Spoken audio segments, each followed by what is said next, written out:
Now, let me ask a question. Where do you suppose most attacks come from? Well, you'd be correct in saying that most attacks come from the external or outside of our environment. We expect that to take place. It's kind of funny. Back in the day, I actually owned my own wireless ISP service, and I live in a real rural community of Salt Lake City. It's called Syracuse. It's a farming community. And back in the day when I moved here, there was really no high-speed internet. Well, excuse me, I could get ISDN. Wow, that brings back memories, doesn't it? Actually, nightmares. It was 144K, 128K. Man. Anyway, I paid like $80 for it. And I thought, you know what? This is just ridiculous. The city's growing. There's no high speed. Cable Comcast isn't out here.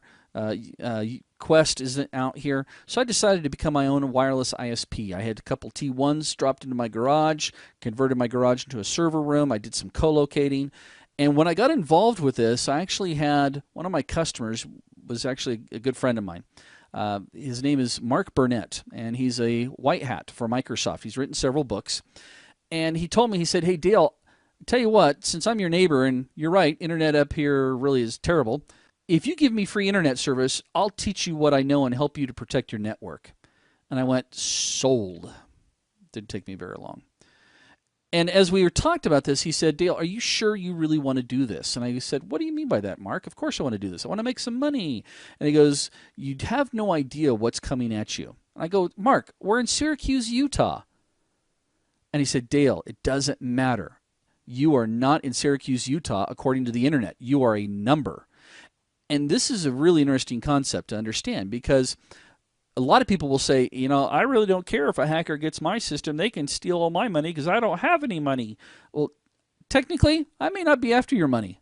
I may be after your resources. Or I may be looking for a fall guy. Use your computer to attack somebody and have them come visit you.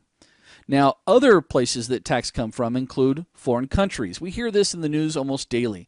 The most recent one is the Sony hacking scandal from China. North Korea? Yeah, North Korea.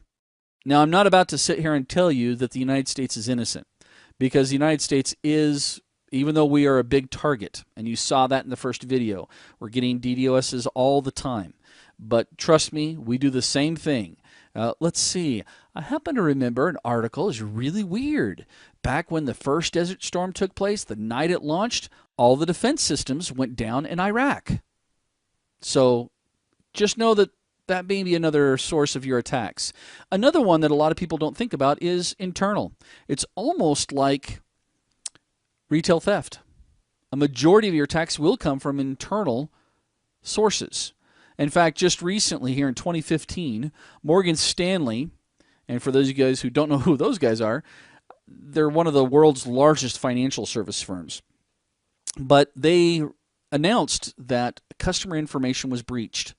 Now, it wasn't because some hacker was, determined to get in, or any type of sophisticated email attack, or any type of buffer overflow attack.